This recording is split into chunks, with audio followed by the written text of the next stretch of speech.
Hey everybody, welcome to another exciting episode of McMillan and Morrow.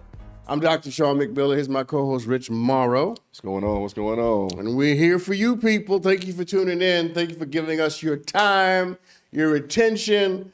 We're going to give you the world, not the world you actually live in, but the world we find through the various stories that come to us from various places. It's going to be a good, exciting run. All walks of life. We're starting overseas today, too. Yes. So how about you get started? So you ready for the creepiest story that we've had in our 28 episodes? I don't know if I can take. I think you can handle this. I don't know because I'm think right. It's the creepiest one. Can you tell I'm right at the edge? You're like, I don't know if I have time for this. I don't know. I don't know. All right. I don't know if my wherewithal, patience can take creepy right now. You don't even know if you could pretend. We're gonna try. Let's see. I'm not gonna read the headline, okay? So according to the Daily Mail, we're in Poland, by the way, for context. A man was enjoying watching TV with his mother beside him on the couch. Sounds normal, right? So far. Well, his mom is dead. Okay. And she's been dead for the last 13 years. Actually, I like this story. Man, what? This out of all the things got my attention. Ironically, this just got my attention. Okay, so I'm on yours now. The man is from Southwest Poland. Okay. And he's facing jail time after mummifying and keeping his mother's corpse at his home. The 76-year-old man's estranged brother-in-law found the mummified corpse lying on the couch when he visited his home, and he called the pair. Wait. Who found the corpse? His brother. His brother. Brother-in-law. Brother-in-law. Mm-hmm. And how long? Wait. How long was the? I'll tell you, this has all my attention. How long? Because I love a good murder. I do. Yeah. That's my thing. Yeah. Like if I'm at home. Yeah, you watching that? I'm watching. If it's a serial killer, I'm watching it. So this. Back to the story. How long was the mother there? You ready for this? Yeah. 13 years. Get the hell out of here. Police found the corpse on top of a pile of newspapers from 2009. It was later determined that it belonged to the man's mother who passed away in January 2010. And the man had apparently taken her home and mummified her body using chemicals after digging her up from the cemetery just 300 meters from the house. Get out of here. Are you serious? And he was charged with desecration of a corpse. He had his mama in the house for 13 years. How did he know how to mummify a body? Question. Like, can you just Google that? Can you Google mummifying body? Probably. Or you probably watching one of them shows you're talking about. He could be. Why you laughing? Anyway, according to local media, he was a loner, and his neighbors didn't even know his name. But they have to rebury his mother now.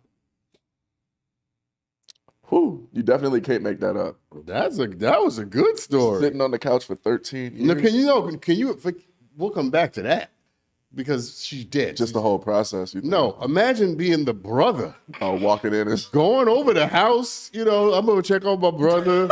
I got nothing to do today. It's Saturday. You walk in the house. And seen this. And your dead mama is sitting on the couch. What do you say? No. I want to hear what you say. What do you say? I'm over here trying to picture it just being an actor, like if that was a scene that I had to do. No, we're not talking about no damn scene. I don't even know. What would you say? I'm saying truthfully, I would try to be in my truth in that, so I'm putting myself mentally there. I don't know what I would say. Because I imagine it smelling horrible. I imagine everything just being no. Let me tell you questionable about that whole room. Ask me what no. Ask me what I would say. Come on, put it to me. Come on. You walk into a room. Walk into the house. You walk into the house as a whole. Yes.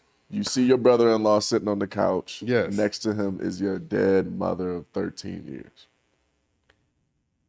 What in the hell is wrong with you? That's a very good question to start with. Yes. We got to start there. Yeah, because something's and the next question is that mama? Is that mama? Wait, did you go dig up mama? Like, I know that ain't mama sitting on me. I'm praying that you tell me that that's not Ma right there. Please And she tell probably me. just sitting straight up. Please tell me that's not my Hair mama. just. That's not my dead mama you done dug up and You probably had to contemplate whooping his ass. contemplating. He is going to get his ass whooped. How could you not whoop his ass? You don't disturb. Because you might be more concerned about what else he might be on if he willing to do that. You don't know what. He done disturbed mama's rest. She been up for 13 years longer than she's supposed to be. I could not imagine walking in the house. Seeing that situation. That's what I'm saying. I can't picture I could even imagine that. I think I'd be speechless. Now, part of me, let me just admit, part of me is impressed that he knew how to mummify a body to last that long. I mean, this guy obviously should be a mortician. He's got some hidden skills that don't nobody know about. I don't think nobody should know about him. I mean, The only reason we know about it is because of this. That's scary. And maybe, he was a mama's boy, didn't grow up around nobody but his mama. Maybe he was a mama's boy. Maybe. Clearly, he's got some attachment issues. You dig up your dead mama and mummify her body and keep her sitting on the couch dead for 13 years. Maybe it's not a part of any sentence. Yeah. Maybe he's a mama's boy. Mama's boy is the floor, huh? Listen. That's like the least of our problems. Maybe he's a mama's boy. Maybe he's psychotic, sociopath. That's crazy. Yeah, you love your mama a little too much. A little too much. I'm all for loving mama, but that's different. That's something else. That's different. That's different. I'm not sure if you love mama or you just like being around dead people. Yeah, that's the I'm telling you, it's psychotic. And they say that it starts off, I was on Mindhunter, and I got to find out so much about serial killers and their psychology because of that show. And they say it starts at an early age, that signs of wanting to be around, whether it be dead animals, torturing things, of course, harming things at an early age, translates to behaviors by people as adults. And if you're not aware of them, these, results can be, I'm sure, along the lines of stuff like this, but in the case I'm talking about, obviously, serial killers and things like that. I don't know how any normal person that hasn't been around, this kind of stuff on the regular could stomach being around a mummified or dead body. Yeah, you know what I mean? So I think definitely mentally you have to be in a different place, because that's not normal for people to be able to, especially sitting in a room for 13. Anything sitting in a room for 13 years. My underwear could be sitting in a room for 13 years. I might not want to walk in that room. You know what I mean? A mummified whole body, dead body ain't been. When you mummify, do you have to empty a body's organs, by the way? Do you know that? You do? You take out a lot of the vital organs. He did all of that too? Whoa. She had a funeral, right? Oh, yeah. Good point. I mean, so the funeral director. Well, let's hope. Look, The funeral director did that already. Yeah, you're right. I'm over here like, wait, did he have to do all of that? No, so he just dug up her already. He dug up body the corpse and mummified the corpse. That's still just as bad, man. This is McMillan and Morrow, people. This is what we talk about. Taking out organs and 13 years of mummified mama sitting on that. That's the strangest story. It is. I told you it was that might be the strangest story that you've ever given. Brought to you. It's definitely up there. I know when I saw it. We need more stories like that. I had to read it more than once when I saw it. So what's he being charged for? Desecration of a corpse. That's it? That's what it says. I guess he can't be charged for murder because she was already dead. She's already dead. He ain't kill her. Yeah, can he be charged for kidnapping because she was Maybe. dead? I feel like it's illegal to dig up bodies anyway. Is that what desecration is? That's what desecration is. So, but he kidnapped I guess he didn't her. get in trouble for mummifying her either. Yeah, but he literally kidnapped her. He did kidnap. But is it kidnapping if you're not alive? I guess that's the challenge. But I guess it wouldn't be against the law to desecrate. Well, you can't just be going out stealing corpses, no. So they need to make that a law. But but aside from that, is it really that? I mean, it's a crime. So, question. And this is similar to the topic, but it makes me wonder. How do you think one discovers that they want to be a mortician? What? Like people that are morticians, how do you think they discover that they want to do that? Because it's not a, you know, some might deem, okay, you might be crazy. You want to be around dead bodies for all your life, but then it's actually a really important job that people have in our society. So I don't. I went to college with someone who wanted to be a mortician. Mm-hmm. Her name was LeBron. LeBron. No, not LeBron. Oh, LeBron. LeBron. I'm listening. Anyway, and I never could figure out what was it about being around dead bodies that she sort of felt was her life calling. And people are passionate, I feel like, that have those jobs. I don't know. Because what is it called when you do it with animals? Look, Taxidermy? yeah, taxidermy. People that do that usually have some kind of relation. And they're usually weirdos. I wasn't going to say that, but... Did you do taxidermy? I did not. I thought about it. See? Well, now that was a Jeffrey Dahmer trait, wasn't it? See? Wasn't that what Jeffrey Dahmer did? He did. Yeah. And then he ended up Eating people eating later people. in life. Yeah. Yeesh. So Yikes. weirdo. Yeah. I'm not into dead things, dead people, dead animals, Interacting with them. dead relationships, dead ways of thinking. Deadbeat dad. I'm not into dead. Death is not my thing, okay? Yeah. If it's dead, I don't want nothing to do with I it. don't even want to be near it. I want life and that more abundantly. No, I'm with you. If it's dead, I don't have time for it. Yeah. I accept death for what it is and go on over there. Yeah. And Stay over there. And let me just be clear about this. This might sound a little harsh, but I don't care. I love my mama, but I'm not digging her dead ass up. I mean, it serves no purpose. No, stay right over there. I love you. I'm not digging you up. I hope not. I think there'd be some people highly concerned. I don't understand people who. Obsess over things that are dead and gone. Yeah, I don't understand like how people can. It goes back to your question about morticians. I don't. That's what I'm wondering. I'm like, how do you discover that though? You know, like, is it like the first time? I don't think I've ever touched a dead body. I haven't. I don't like it at all. I don't think I've ever touched a dead body, and I've conducted funerals. Yeah, I've been at more funerals than you can possibly imagine. I know. Yeah, and I don't think I've ever like put my hand physically touched the body. I thought about it a couple of times, but I was like, The only times that I have. Aaron, you ever touched a dead body? It just seems like what did it feel like? It feels like that feeling when you first walk into the room of a dead body. You know what I'm talking about? No. Have you ever walked into a wake? Oh yeah. So you know how the energy in a wake, when you walk in there and it's quiet and you can just almost feel that something in there is dead. You know what I mean? Like, it's just a feeling. No, but what did it feel like to touch? That's what I'm saying. Like, it feels like that inside of your body when you touch a dead body. You can almost feel the deadness. I mean, what did the actual body feel like? Hard and cold. Oh, okay. It's not pleasant. And especially when it's somebody that you knew. It's cold? To me, yeah, it was cold. Wow. You ever touched a dead body?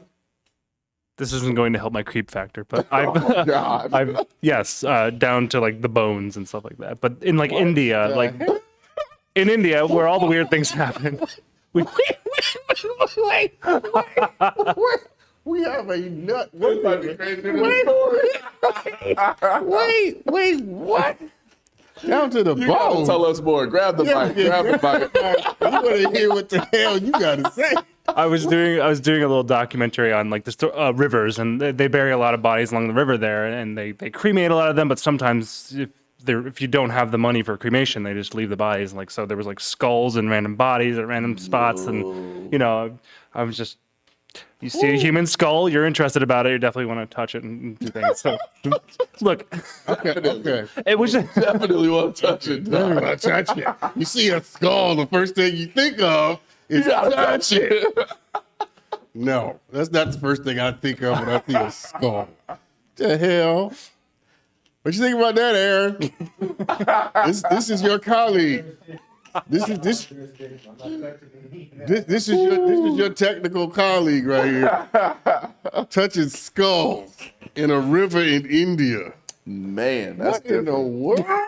I was not expecting that at all. That's out there. I'm gonna set up a session with you. Next time you come out here, we're gonna have a long talk. Look, Okay? you're talking about what people need help that want to do that, and then you hear Tyler willingly grab his skull. Grabbing Of skull. course, you just want to just touch it. Is that a femur bone?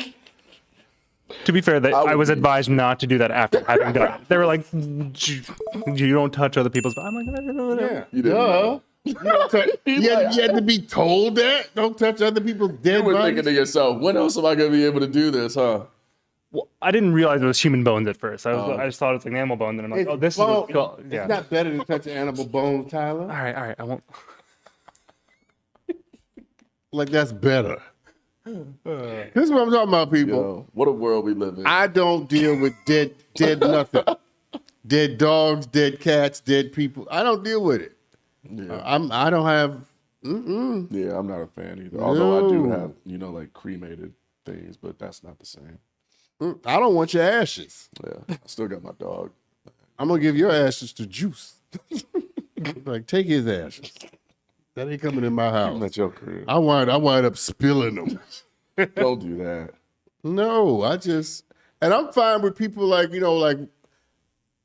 people when they die, they have all these things that they want. Mm-hmm. I could care less. Yeah, I'm dead. yeah, it ain't going. Yeah. Can't take it with you. That was a good story. Yeah, it took us a lot of plays. We was on that for a while too. That was worth it. And then we went to Aaron. Yeah, we And then let Tyler give his take. took us to some river in India. Yeah. And it got really weird over there. That was good. It got real dark on that side of the room. Real serial killerish. And I live alone in the woods. Man, And he lived alone in the woods. I got some pushback on the animal bones. yeah, We eat food off of animal bones. that is true though. Chicken, ribs. That is true. We do, and we tear some ribs and pick it up. I ain't gonna lie.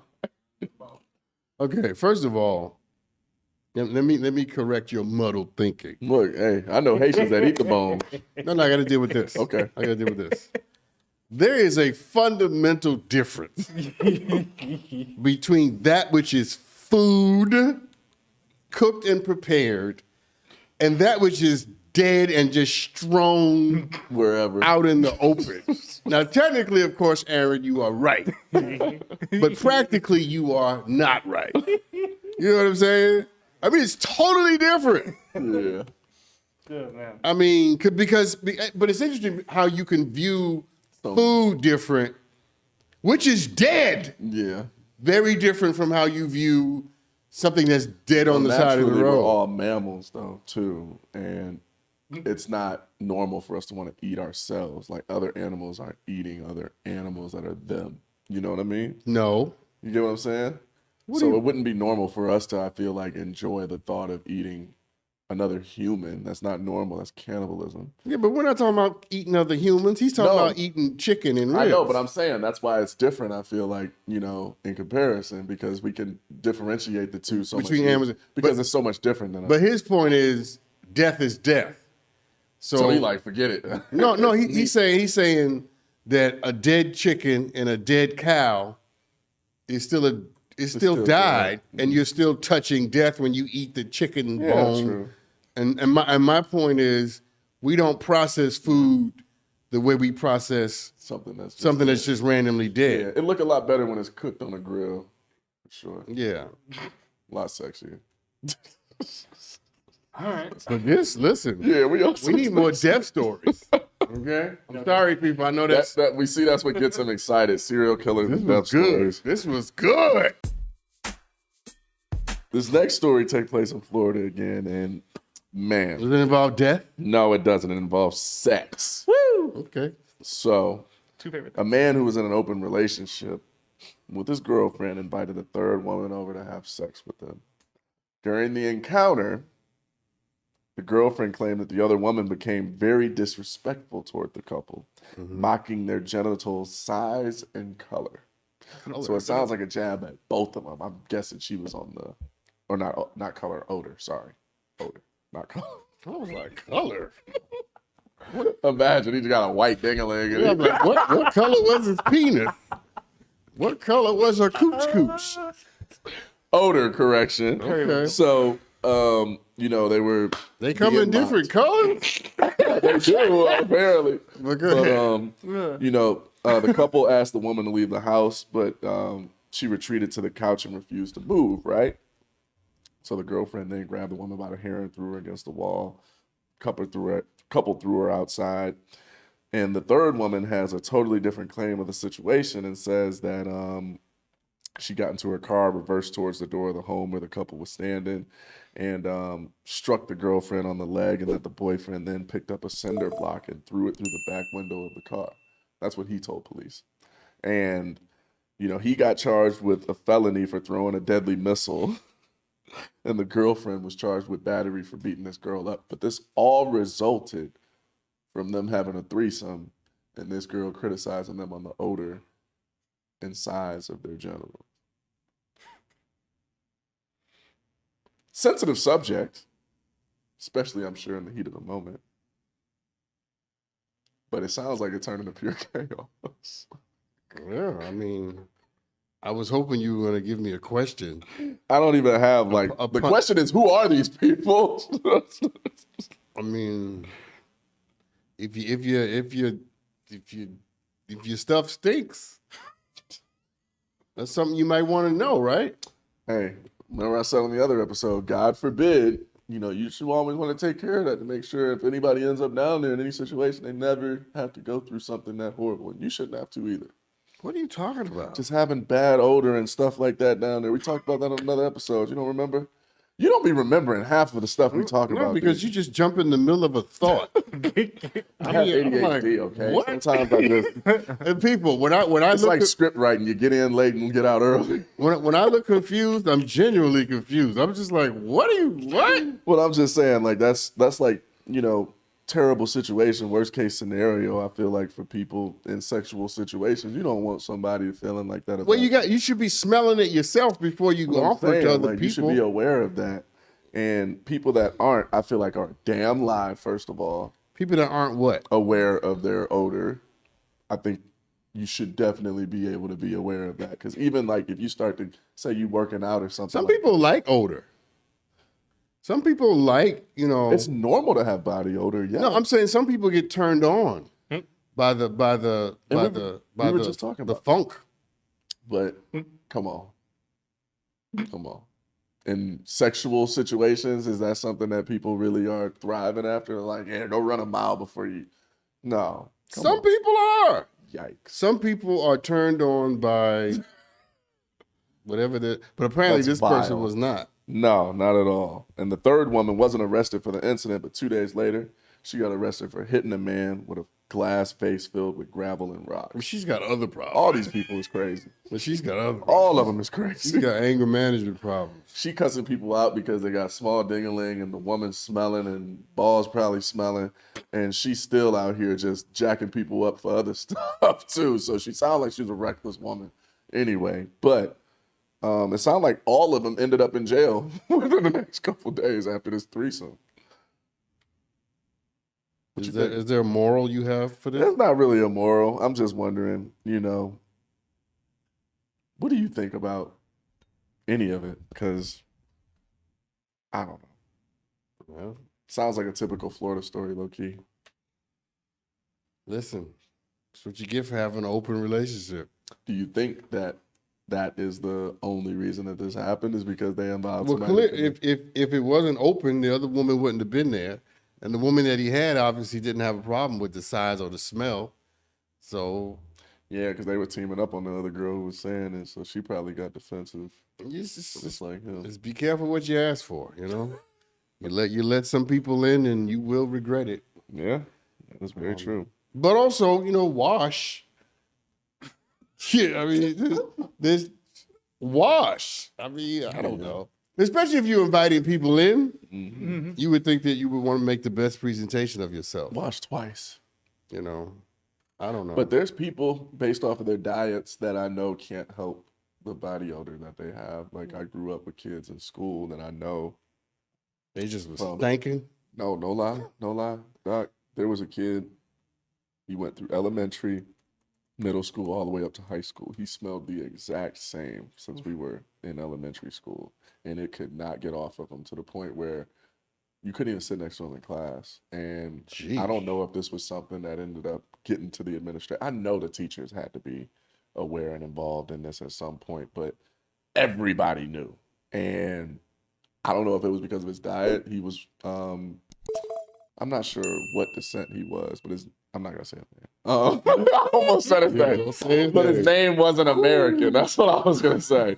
His name's not American. And, it was like, I always had a sensitivity to the fact that I wonder if it's because of what he eats at home. You know what I mean? But at the same time, I'm like, how many times would you have to shower to get rid of such a scent? Like you can't, like some people just smell a certain way, I think too. And that would be if that was the situation that he was in where, you just cursed again. I know. But I met that. Like, I don't know. Have you ever met people that just naturally have always smelled since you've known them? You said the word like 7 or 8 times I know. in that sentence. I was trying to think of how I was going to say it. But have you ever been around anybody in your life that has had a pungent smell the entire time that you've known them? No? Because you wouldn't be around them. I've known there was a girl when I was in elementary school whose name I won't mention. Yeah, it almost slipped out. It did actually. Because I can see her face. That's why I almost said mine, because I was like, whew. And she was kind of dingy, dirty. Was But it like a must though, or was it like a natural? okay, I don't necessarily want to identify the specific nature of the smell. Oh Lord. I have an idea then. But she didn't smell good. Yeah. But the irony of it was we never bothered her about it. Ever? Huh. No. I don't remember anybody giving her a hard time about it. I don't remember anybody making her feel bad about it. We just didn't. Yeah. I think without even knowing how we knew, I think we all assumed she came from a tough situation. So you guys didn't want to. And we just didn't want to make it harder for judge her. Yeah. People come from all types of devastating circumstances. And you just don't know what's going into making someone present themselves in the world the way that they do. Yeah. And I think before we judge and condemn people, we might want to consider, what is the story? Yeah. And how is this possible? Because that to me is, the test isn't whether or not someone who smells a certain way is sophisticated enough to be aware of it and change it. That's not the moral test. The test is whether or not the people around them can either, one, tell them the truth in a way that they can hear it, but two, have enough empathy to understand that there's a story behind this situation. That you don't know. Yeah. That you just are not in touch with. And the least you could do, as in the case of the person that I'm thinking about from elementary school, is to not make it harder for people. Yeah. It's just... I was almost tempted a couple of weeks ago to tell a little boy about himself. I stopped myself, though. I was at the bowling alley. He was on the lane next to me. You smell like death? He was getting it. And I'm talking about just to the point where I was asked, it was a guy that worked in the bowling alley came up. He said, "Y'all smell onions?" And I'm like... You were like, no, it's... I was like, I looked at him, I said, no, it's... And he looked at me, he said, "Really?" He said, "That's what that is?" And I didn't even have to sell it to him, but then he looked over and he could... And it was like, yeah. And I almost said something to the little boy, but he was having such a good time. He was having a ball. I'm like, he probably 12, 13 years old. He was with his little friend. I'm like, I know his little friend got to smell it because he wasn't even bowling. He was just on his iPad. And I'm thinking to myself, this is affecting everybody around him and he don't know. I feel almost like I'm responsible to tell him, but what is he going to do? He ain't going to whip out some deodorant out his butt and be able to put it on his armpit. I was about to say the A word and you trying to keep me from cussing, so I didn't say that. Okay. But, so You totally lost that. I wasn't trying to lose my train of thought with that. totally lost it. But so, I wasn't The expecting point is him to there was pull nothing through he could do about it in the that moment. So Right. I'm like, do I say something? But I couldn't really remove myself from the situation. So I just had to deal with it, which also didn't feel fair because I'm paying to be there. I never had to deal with that before. And it was pretty. Did you have any deodorant in the car? Even if I did, I think he would have ruined my stick. It was like, Well, you obviously would have Yo. given it. You would have given it. he would have had to keep it. See, I would have said something. He needed a spray. I think he needed a spray. Hold on.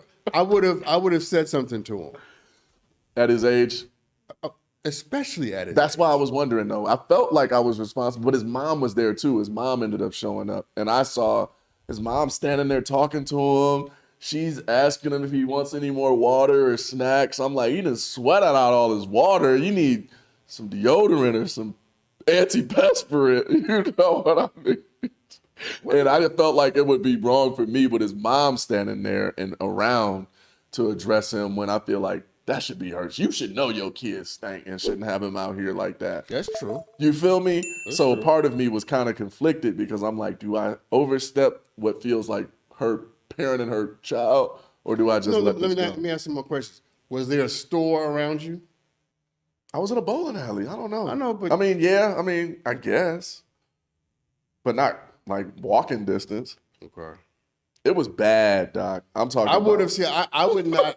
I would not allow a kid to leave that situation not knowing. without the information he needed to never be in that situation again. And I can't believe we're still on this topic even. But how would you have worded it then if you would have said? No, but this is more interesting than the story. I would have pulled him to the side and said to him in some kind of way. That's what I want to know. I want to know how you would say. Well, I mean, it depends on the temperament of the kid. It depends on. He was a chubby white kid. It depends on a lot of things. Yeah.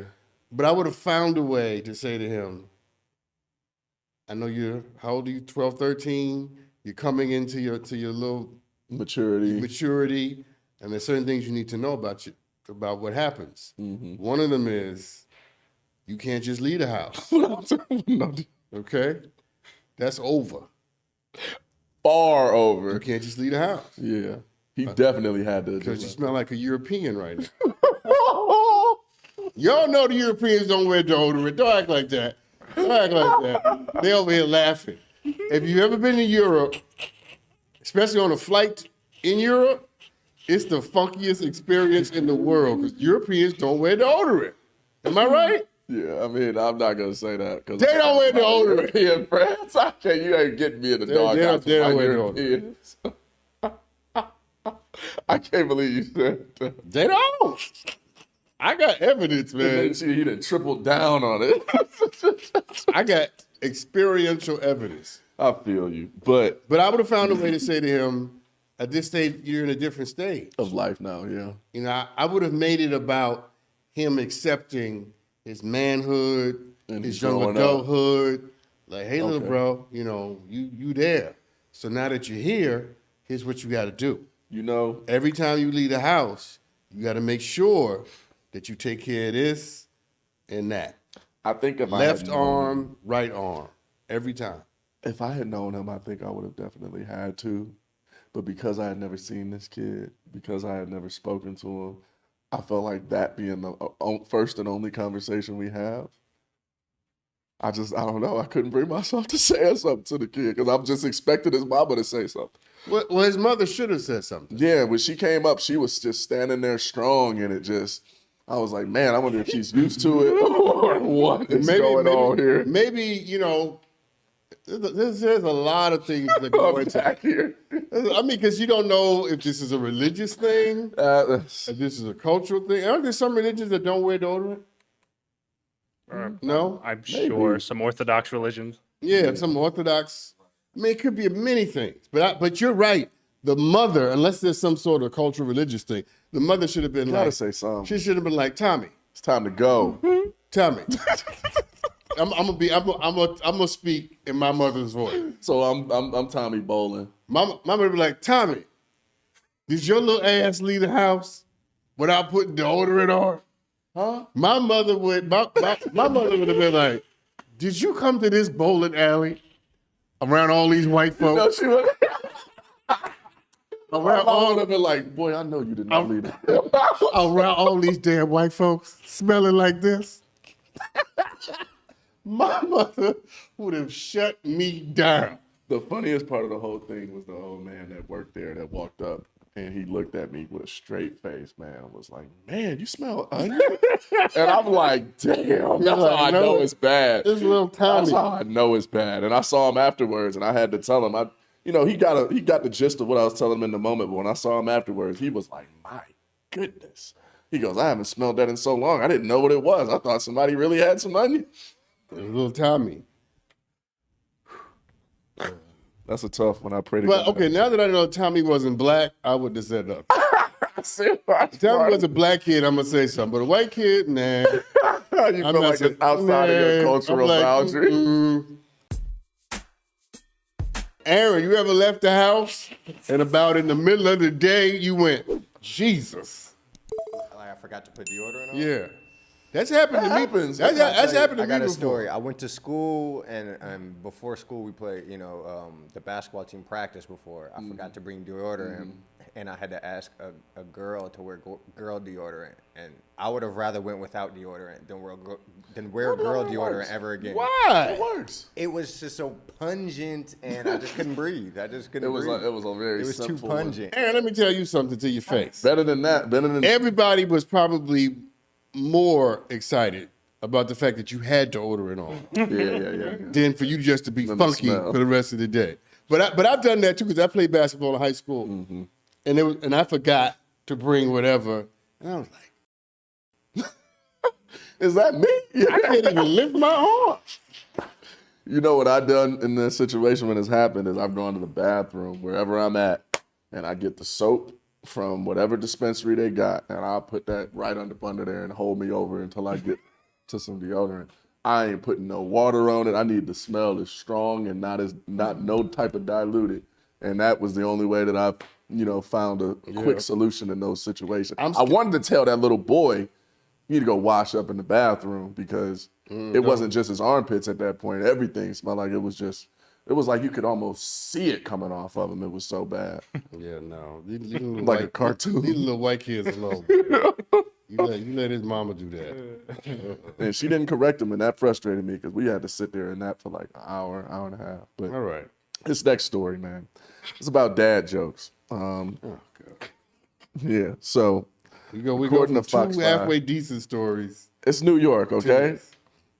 They're saying that dad jokes could be helping kids grow into healthy adults. That's what experts are saying these days. So because you used to be Judge Dad, I felt like this was, Do you know any good dad jokes? No, None. I don't know any dad jokes. What? They're notoriously corny, but I feel like you'd probably like them.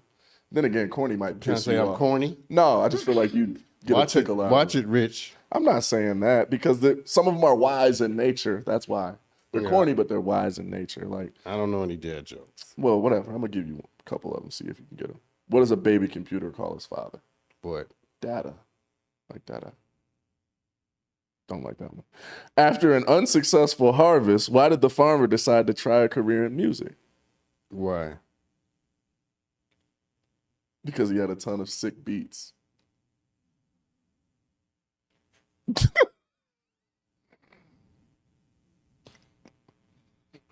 Okay. I only seem to get sick on weekdays. I must have a weakened immune system, right? Killing me, Doc. All right. We got two more. Let's see how long you can keep it straight. It's like, what is My friend was showing me his tool shed and pointed to a ladder. That's my step ladder, he said. I never knew my real ladder. I don't know what joke that is. Tyler clearly wrote that one. That is a terrible one. the dead we body, might have to the cut dead that body one. catcher? The serial killer right here? So, one last one. That's a question. Why is it so cheap to throw a party at a haunted house? Why? Because the ghosts bring all the booze. Get it? Booze. You just don't have no sense of humor. I can't believe you just did that on television. I did. He made me do it. What did I tell you and Aaron Here we today? go. I tell y'all all the time, stop not telling Stop people listening no. to these white folks. Tell them no. I am not doing that. If you don't quit listening to these damn white folks, Rich, and mean- quit reading whatever they tell you to read. You just, on you just goddamn got a, laptop, can you imagine me reading that on television? I wish you had to, because this would be hilarious. I'm not reading that. You know what we need to do one day? Wow, you talking about your mouth full of No, water? you just made me have a moment. We need to have you read these stories one day first, so I can see how you would articulate some of these stories and work with what I got. Because the world is a crazy place, and it's hard to put some of this stuff into words that are going to be presentable to somebody as intelligent and wise as yourself without getting any backlash. So But I take the heat. Those jokes were awful. They were, I mean, one of them wasn't bad. Those jokes were awful. I like the haunted house one was probably the best one. I don't even know what the story is.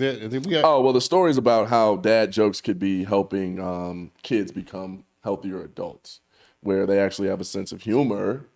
And it says a humor researcher, which is a real job, by the way.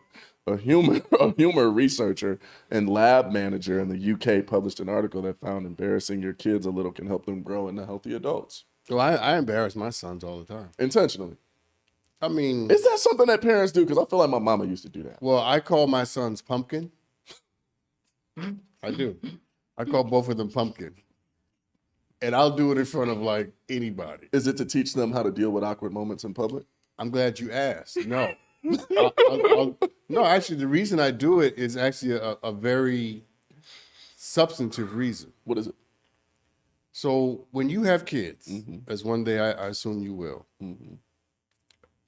you will discover that as much as you love your children, they disappoint you.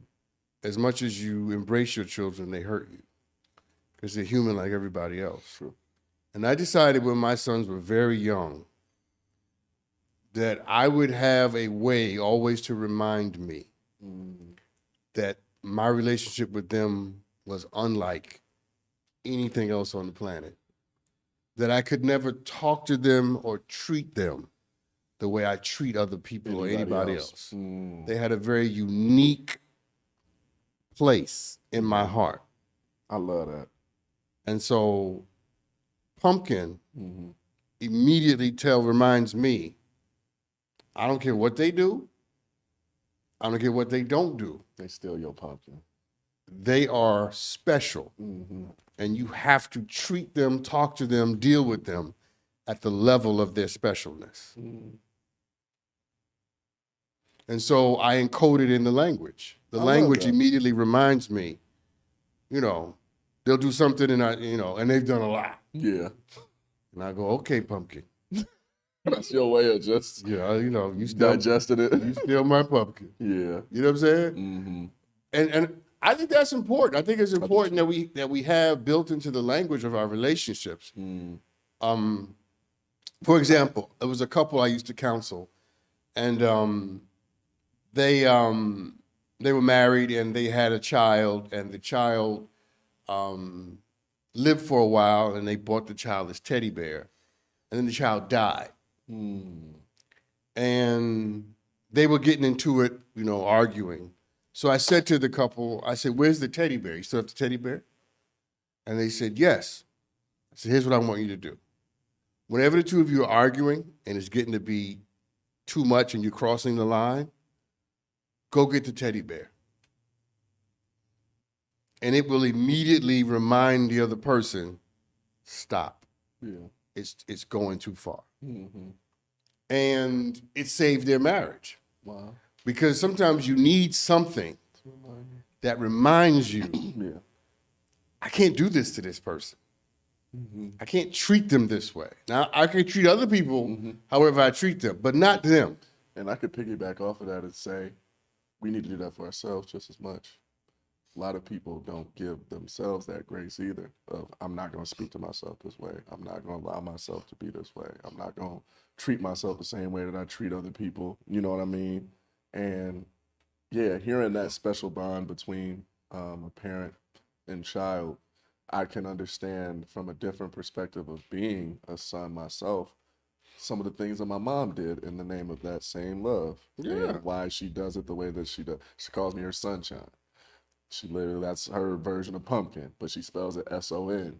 So it's like I'm actually her sunshine. And she, has given me these names and things over the years and things that she's done that I feel like serve the principle and theme that she's always taught me, that no matter what I do, she's always going to love me because I'm her son. And that's also, I can't speak for your mom, but I would assume in similar fashion, it's also how she reminds herself Exactly. And that's to what I'm pull looking at back. now. To not give in to the disappointment or the frustration or the anger or whatever it is. Not break my neck when she wants to.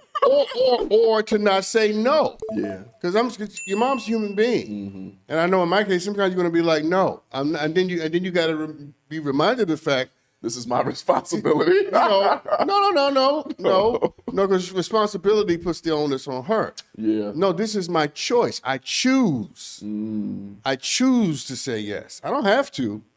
That's true. I choose to be open and giving and forgiving and show grace and mercy.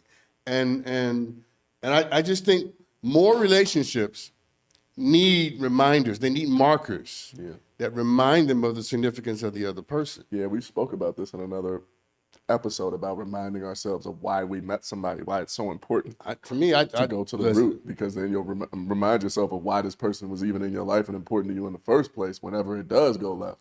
A lot of times we don't even realize things are left or not right because we're not even focused on, why we're in the situation we're in the first place with this person. We wouldn't even be here if there wasn't a reason keeping us here in the first place. And yeah, if we spend more time thinking about what those things are. So I went to Chicago. I don't know how much time we got left, but I went to Chicago.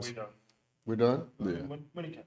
Okay. We can cut some other stuff. Stop interrupting me. This is good. So look, your dead body touching. I'm just playing. I went to Chicago, and my oldest son, Kovatis, pulled up, and he's married, so he gets out the car with his wife, and one of his sons was with him, and I go, Pumpkin, and his wife, smiled. Yeah. And so later on, when we went upstairs to the room, she says to me, it's always like refreshing and strange and to hear you call him that, because nobody else is. Nobody talks to him. You know what I'm saying? Not like that. She's like, of course we have ours, but we're married. Yeah. I said, yeah, no, it is the uniqueness of the relationship, and that's what makes it special. I said, can you imagine anybody else trying to call him that? Right. He would have a fit. Yeah. He would be in here breaking necks, But that is the beauty of it. And It's just it's a bond between. yeah, you two. I'll shut up after this. But put your love in the language you use for the people who you claim to be close to. Put it in the language. Yeah, we all have it with different people in different ways. Your best friend, you're not going to obviously speak to the same way, but you have things that are reminders of that relationship and how special it is that you guys may say inside jokes. That's why they exist, things of that nature. But to, add to what you're saying, like, I think we definitely should focus on putting that love into language and being able to remind people how much they actually mean to us too. Because if we don't do things like that, there's a very gray area where people can forget how much you actually mean to them and how much they mean to you, and vice versa. And I think that gets lost in translation a lot throughout the hardships of life too, and just having those reminders sometimes is enough to get you through. It really is. Just knowing that somebody care about you, knowing that you're not alone. Yeah. The little things like that. So yeah, I hope y'all taking that with y'all. This was a good episode. We talked about a lot.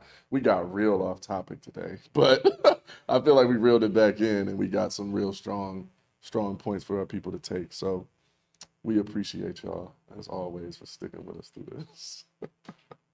You got any final thoughts? Did a whole soliloquy there. You heard A little that? bit. I'm like, what are you doing? Though. And I have a nickname for him, by the way. I won't tell y'all what it is, but he knows what it is. Oh yeah, I do. See, I call him something Yeah. just to remind me to be nice. To pick up the phone. Anyway, thank you for tuning in, people. We'll see you next time. Here at McMillan and Morrow. Don't touch any dead bodies. Don't mummify anybody. And remember to love. See you next time. See you next week.